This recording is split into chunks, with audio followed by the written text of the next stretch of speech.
दोस्तों अगर आप भी रविंद्र जडेजा को एक शानदार खिलाड़ी मानते हैं तो वीडियो को लाइक जरूर कीजिएगा। दोस्तों हैदराबाद के मैदान पर दूसरे दिन राहुल और जडेजा के विध्वंस में चकनाचूर हुआ इंग्लैंड।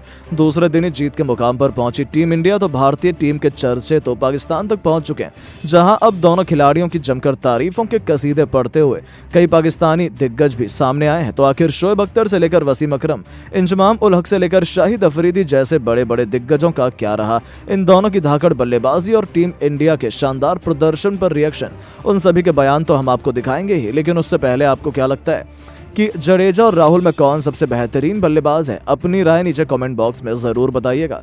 दोस्तों हैदराबाद के मैदान पर खेले जा रहे पहले टेस्ट मैच में तो पूरी तरीके से टीम इंडिया ने इंग्लैंड की हालत बिगाड़ कर रखी हुई है। पहले भारतीय गेंदबाजों ने इंग्लैंड को केवल 246 रनों पर समेट दिया था। अश्विन जडेजा की फिरकी के आगे इंग्लैंड का कोई भी बल्लेबाज टिक नहीं पाया, जहां रविंद्र जडेजा ने एक बार फिर दिखाया कि क्यों वो दुनिया के सबसे बेस्ट ऑलराउंडर हैं। उन्होंने एक साथ 3 विकेट चटकाकर गेंदबाजी क्रम में सबसे बड़ी भूमिका अदा की तो बल्लेबाजी में भी अपने बल्ले से ऐसा जौहर दिखाया कि पूरी दुनिया उनकी मुरीद हो गई। जी हां दोस्तों, टॉप ऑर्डर भी ज्यादा कुछ नहीं कर पाया। यशस्वी 80 रन बना पाए थे, लेकिन रोहित और गिल के सस्ते में आउट होने के बाद केएल राहुल ने मोर्चा संभाला। दूसरे दिन जब खेल शुरू हुआ तब एक के बाद एक इंग्लैंड के भारतीय टीम को कई बड़े झटके दिए थे। ऐसे में केएल राहुल ने न केवल बेहतरीन अर्धशतक जड़ा बल्कि रविंद्र जडेजा के साथ मिलकर उन्होंने टीम इंडिया को इंग्लैंड के बनाए स्कोर पर बढ़त भी दिला दी थी। हालांकि राहुल भी 8 चौकों की बदौलत 86 रन बनाकर आउट हो गए और अपने वेल डिजर्व शतक से चूक गए, लेकिन उनकी बची कुची कसर रविंद्र जडेजा ने पूरी कर दी। उन्होंने इंग्लैंड को बताया कि आखिर क्यों वो अकेले दम पर ही इंग्लैंड पर भारी है। पहले राहुल तो फिर श्रेयस अय्यर के साथ उन्होंने अर्धशतकीय पार्टनरशिप को अंजाम दिया। उसके बाद भी वो टस से मस नहीं हुए। केएस भरत के साथ 50 रनों की साझेदारी बनाने वाले जडेजा ने अक्षर पटेल के साथ मिलकर इंग्लैंड की शामत ला दी। केवल 72 गेंद पर उन्होंने तूफानी अर्धशतक ठोका था। उसके बाद भी इंग्लैंड पर कोई रहम नहीं किया। 9 से भी अधिक गेंद को बाउंड्री के बाहर फेंककर उन्होंने एक ऐतिहासिक पारी खेल दी, जिसके दम पर दूसरे दिन टीम इंडिया ने इंग्लैंड पर 150 रनों से भी अधिक की बढ़त बनाकर यह मुकाबला जीतने की पूरी तैयारी कर ली थी। बस फिर क्या था, केवल 2 दिनों के खेल में ही इंग्लैंड भारत के सामने घुटने टेक गई।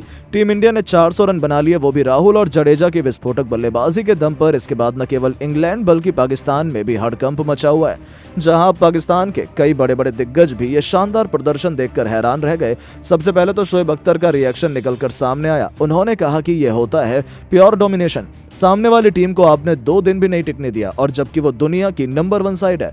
भारत का टेस्ट क्रिकेट में कोई भी सानी नहीं है, वो भी उनके घर पर। रविंद्र जडेजा ने सबसे कमाल का प्रदर्शन किया, इसमें कोई भी शक नहीं है। माशाल्लाह उस जैसा ऑलराउंडर दुनिया में कोई नहीं है, और मुझे नहीं लगता आने वाले 10-20 सालों में भी ऐसा कोई खिलाड़ी हो भी नहीं पाएगा। वो अपने आप में ग्रेट है। तो केवल वही नहीं, उनके अलावा वसीम अकरम भी जडेजा से बेहद खुश थे। उन्होंने कहा कि मैंने पहले भी कहा है, जडेजा जैसा खिलाड़ी सदियों में एक बार आता है, उस जैसा दूसरा कोई नहीं है। न केवल गेंदबाजी बल्कि बल्लेबाजी में भी आप देख लीजिए कितनी बखूबी, शांति और समझदारी से उसने पारी बिल्ड की है। ऐसे बड़े प्लेयर होते हैं, ना कि केवल दिखावटी जैसे हमारी टीम में भरे हुए हैं। हम भारत से तुलना तो करना चाहते हैं, लेकिन भारत और पाकिस्तान का कोई मुकाबला ही नहीं है। भारत दुनिया की नंबर 1 टीम है और हम तो अपने घर पर ही हार जाते हैं। मुझे लगता है कि भारत ये सीरीज 5-0 से जीतेगा। तो वहीं पाकिस्तान के पूर्व कप्तान इंजमाम उल हक भी दंग रह गए। उन्होंने कहा कि यदि इंडिया में मैच हो रहा है तो भारत और इंग्लैंड का कोई मुकाबला नहीं, क्योंकि भारत के पास कई ऐसे खिलाड़ी हैं जो आसानी से पूरे इंग्लैंड पर भारी हैं। मुझे राहुल की बैटिंग खूब पसंद आई। उसने जितने बेहतरीन लय में बल्लेबाजी की है वो तो देखते ही बनती थी, और जडेजा की तो मैं क्या ही बात करूं। वो दुनिया का नंबर 1 ऑलराउंडर है, ये बात उसने न जाने कितनी बार साबित की है। इस तरीके का प्रदर्शन ही आपको दुनिया की सबसे बेस्ट टीम बनाता है। हम तो भारत के आसपास जाने का सोच भी नहीं सकते। यहाँ तक कि शाहिद अफरीदी की भी आंखें फटी की फटी रह गईं। उन्होंने कहा कि यदि मैं सच कहूं तो भारत और पाकिस्तान का दूर दूर तक कोई भी आमना सामना नहीं है। जब इंग्लैंड की टीम यहाँ आई थी तो वो एक पारी में आसानी से 500 तक 600 रन बना जाती थी, लेकिन यहाँ तो उनके लिए 250 रन भी बनाने मुश्किल हो गए। यह दिखाता है कि भारत अपने घर में कितनी बेहतरीन साइड है। राहुल, जडेजा, यशस्वी जैसे बेहतरीन खिलाड़ी उनके पास हैं, जो दुनिया के किसी भी कोने में जाकर सीरीज जीतने का दम रखते हैं। इंडिया नंबर 1 टीम है, ये हमें मान लेना चाहिए। तो दोस्तों सच में पूरा पाकिस्तान इनका दीवाना हो गया। दोस्तों जाते जाते अंतिम ओवर में अक्षर पटेल ने ऐसी T20 वाली बल्लेबाजी करी, ऐसे चौके व छक्के जड़े के देखकर रोहित तो क्या जड्डू भी दंग रह गए। अक्षर के इस अंतिम ओवर में तूफान को आपको पूरा वीडियो दिखाएंगे, लेकिन उससे पहले आप सभी का क्या मानना है? अक्षर पटेल और हार्दिक पांड्या और रिंकू सिंह में बेहतर कौन है? नीचे कमेंट जरूर कीजिएगा। नीचे कमेंट कर बताना बिल्कुल नहीं भूलिएगा। दोस्तों, भारत और इंग्लैंड की टीम के बीच में चल रहे सीरीज के तीसरे टेस्ट मैच में भारत की जीत पर अंकुश लगाने के लिए बस एक पारी का इंतजार था, वो भी जाते जाते हमें मिल ही गई। तो इंडिया वर्सेस इंग्लैंड की टीम के बीच में चल रहा ये सीरीज का पहला टेस्ट मैच अपने दूसरे दिन तक पहुंचा और तब तक इंग्लैंड की टीम पहली इनिंग में 240 पर ऑल आउट हो गई थी। यशस्वी जायसवाल 80 से ज्यादा रन लगाकर आउट हो गए थे और बाकी खिलाड़ी भी रन बनाने को तैयार थे। दूसरे दिन में मौका मिला तो केएल राहुल ने हाथ पीछे नहीं किया बल्कि आगे ही बढ़ाया। 123 गेंदें खेलकर इस जाबाज ने 8 चौके 2 छक्के जड़कर 86 रन बनाए। बीच में अय्यर 35 रन बना गए, पहले गिल 23 रन बनाकर गए थे, लेकिन जब बारी आई एक और पारी की और भारतीय क्रिकेट टीम को जरूरत पड़ी तो वो ऑलराउंडर काम आ गया, जिसे दोस्तों दुनिया का सबसे सर्वश्रेष्ठ फील्डर भी कहा जाता है।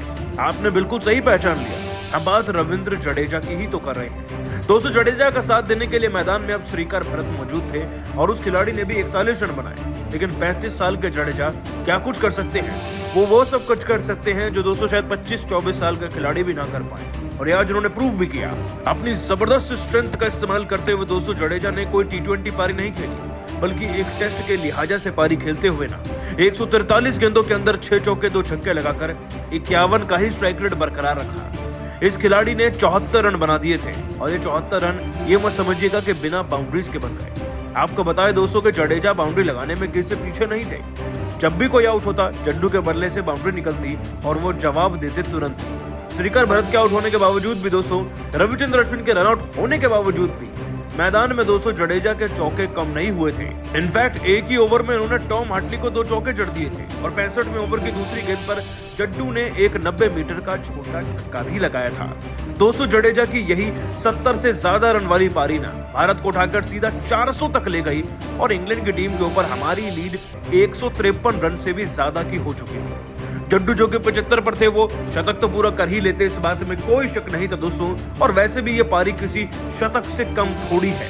और दोस्तों, ये पारी तो सबको याद रहेगी, लेकिन एक और पारी थी जिसने जाते जाते पूरा ध्यान अपनी ओर केंद्रित कर लिया। हम बात करें अक्षर पटेल की।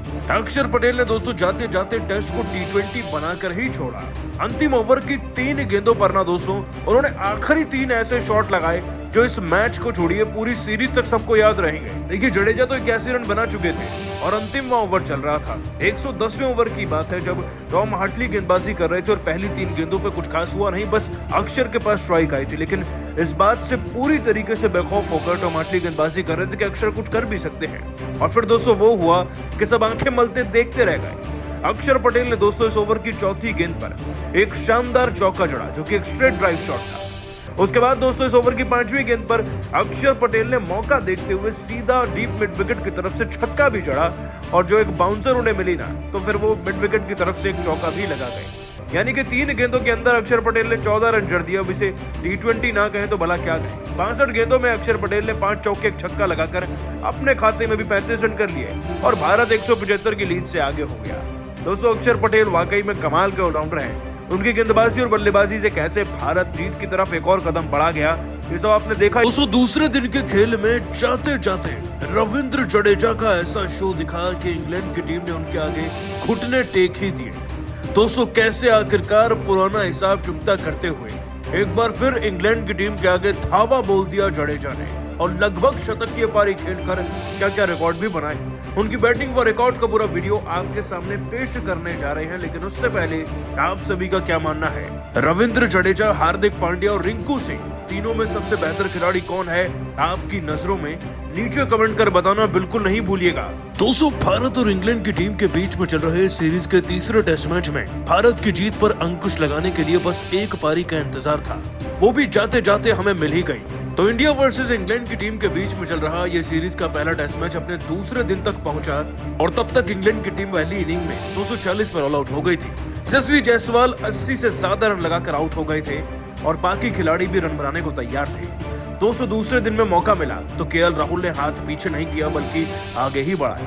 123 गेंदें खेलकर इस जाबाज ने 8 चौके 2 छक्के जड़कर 86 रन बनाए। बीच में अय्यर 35 रन बना गए, पहले गिल 23 रन बनाकर गए थे, लेकिन जब बारी आई एक और पारी की और भारतीय क्रिकेट टीम को जरूरत पड़ी तो वो ऑलराउंडर काम आ गया, जिसे दोस्तों दुनिया का सबसे सर्वश्रेष्ठ फील्डर भी कहा जाता है। आपने बिल्कुल सही पहचान लिया, हम बात रविंद्र जडेजा की ही तो कर रहे हैं। दोस्तों, जडेजा का साथ देने के लिए मैदान में अब श्रीकर भरत मौजूद थे और उस खिलाड़ी ने भी 41 रन बनाए।